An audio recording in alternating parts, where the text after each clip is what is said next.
بسم اللہ الرحمن الرحیم نحمدہ و نصلی علی رسولہ الکریم اما بعد فاعوذ باللہ من الشیطان الرجیم بسم اللہ الرحمن الرحیم اللہم صلی علی سیدنا محمد و آل آل محمد۔ علی بن حسین کہتے ہیں ہمارا ایک عابد پڑوسی تھا، وہ مجاہدے سے دوسرے عابدوں سے آگے بڑھ گیا تھا۔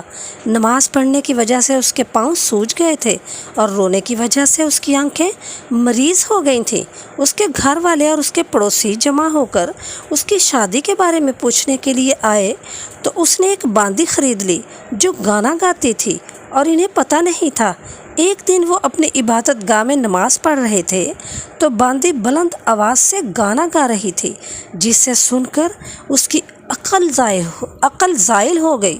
وہ پرانی ترتیب کی طرح عبادت کرنے لگا تو اس کی ہمت نہ ہو سکی۔ اس کی باندی نے آ کر اسے کہا، اے میرے آقا، تم نے اپنی جوانی پرانی کر دی اور اپنی زندگی میں دنیا کی لذتوں کو چھوڑ دیا، کچھ مجھ سے نفع حاصل کر لیں۔ وہ عابد اس کی بات کی طرف متوجہ ہو گیا اور خواہشات میں لگ کر عبادت چھوڑ دی۔ اس کے بھائی جو اس جیسا عابد تھا، اس کی اطلاع ملی تو اس نے اپنے اس بھائی کو خط لکھا۔ بسم اللہ کے بعد لکھا کہ یہ خط خیر خواہ، مہربان اور حکیم اور شفقت کرنے والے کی طرف سے اس بھائی کی طرف جس نے ذکر کی حلاوت اور قرآن پاک کی لذت اور اللہ کے سامنے جھکنا اور آخرت کا غم چھین لیا گیا۔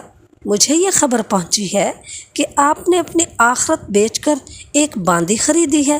اگر آپ نے تھوڑے کے بدلے میں زیادہ کو اور غلام کے بدلے قرآن کو بیچا ہے تو میں آپ کو لذتوں کو توڑنے والی موت اور خواہشات کو مقدر کرنے والی اور اولادوں کو یتیم کر دینے والی چیز سے ڈراتا ہوں۔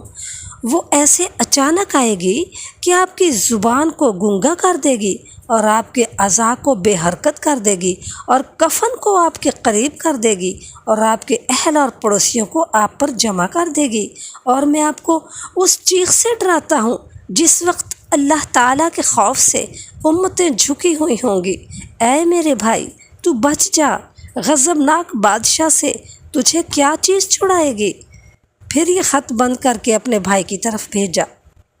جب اسے خط ملا تو وہ اپنے سرور کی مجلس میں تھا۔ خط پڑھ کر اس کا سانس اکھڑنے لگا اور اس خط نے اسے اس سرور سے غافل کر دیا، اور وہ مجلس سے جلدی اٹھا اور شراب کے برتن توڑ دیے اور باندی کو چھوڑ دیا اور یہ قسم کھا لی کہ میں کھانا نہیں کھاؤں گا اور نہ ہی سوؤں گا۔ اس کو نصیحت کرنے والا بھائی کہتا ہے، اس کے انتقال کے 3 دن بعد میں نے اسے خواب میں دیکھا۔ میں نے اس سے پوچھا، اللہ نے تیرے ساتھ کیا معاملہ کیا؟ اس نے کہا، ایسے رب کے پاس پہنچا ہوں جو کریم ہے، جس نے جنت کو ہمارے لیے جائز کر دیا۔ اور یہ پھر اس نے اشعار پڑھے جس کا ترجمہ یہ ہے، عرش والے اللہ نے مجھے باندی کے بدلے ایسی حوریں دی ہیں جو کبھی مجھے پانی پلاتی ہیں اور کبھی مجھے خوش آمدید کہتی ہیں۔ مجھے کہتی ہیں تو پی لے، اس وجہ سے کہ تو میری امید رکھتے تھے، اور بچوں سے اور حور عین سے اپنی آنکھیں ٹھنڈی کر لے۔ اے وہ شخص جو دنیا سے علیحدہ رہے اور اسے تواسین میں کی گئی وعیدوں نے گناہوں سے ہٹائے رکھا۔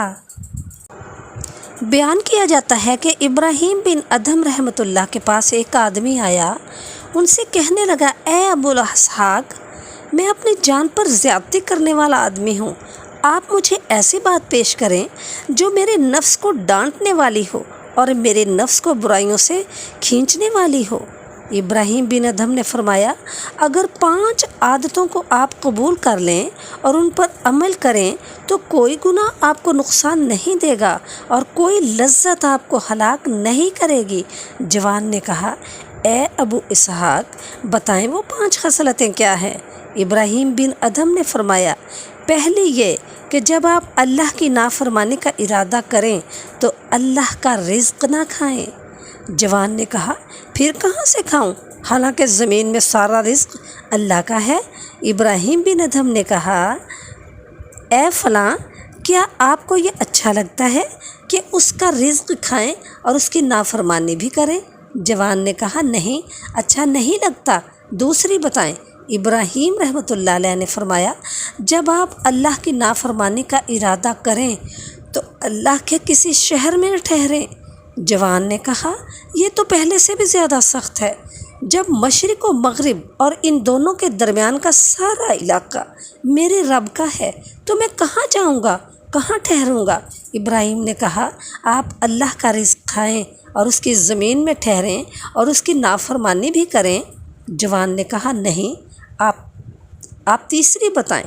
ابراہیم علیہ السلام نے فرمایا جب آپ اللہ تعالیٰ کی نافرمانی کا ارادہ کریں اور اللہ کی زمین میں رہ کر اس کا رزق کھا رہے ہیں تو ایسی جگہ تلاش کریں جہاں آپ کو اللہ نہ دیکھ رہا ہو۔ جوان نے کہا اے ابراہیم یہ کیسے ہو سکتا ہے، حالانکہ اللہ تعالیٰ تو دلوں کے راز بھی مطلع ہے۔ ابراہیم نے فرمایا کیا یہ اچھی بات ہے کہ آپ اللہ کا رزق کھائیں، اس کی زمین میں ٹھہریں اور اس کی نافرمانی کریں اور وہ آپ کو دیکھ رہا ہو، پھر بھی آپ کھلم کھلا گناہ کریں گے؟ جوان نے کہا نہیں، چوتھی بتائیں۔ ابراہیم رحمۃ اللہ علیہ نے فرمایا جب ملک الموت آپ کی روح قبض کرنے کے لیے آئے تو اس سے کہیں کہ مجھے کچھ مہلت دے دے تاکہ میں پکی توبہ کر لوں اور اللہ کے لیے کوئی نیک عمل کر لوں۔ جوان نے کہا ملک الموت تو میری یہ بات نہیں مانیں گے۔ ابراہیم نے فرمایا جب آپ اپنے سے موت کو ہٹانے پر قادر نہیں اور آپ جانتے ہیں کہ جب موت آئے گی تو اس میں کوئی دیر نہیں ہوگی تو پھر چھٹکارا حاصل کرنے کی کسی صورت امید کیسے رکھتے ہیں؟ جوان نے کہا پانچویں بتائیں۔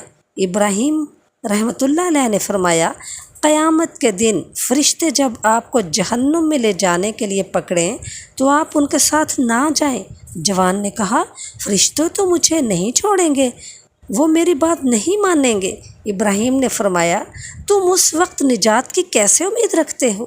جوان نے کہا اے ابراہیم مجھے کافی ہے اور میں اللہ سے توبہ استغفار کرتا ہوں۔ اور اس جوان نے ابراہیم رحمۃ اللہ علیہ کی عبادت میں صحبت اختیار کی یہاں تک کہ موت نے ان دونوں کو جدا کر دیا۔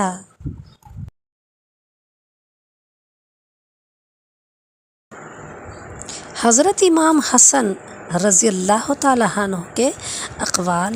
ایک شخص نے حضرت امام حسن رضی اللہ تعالیٰ عنہ سے پوچھا کہ بزدلی کیا ہے؟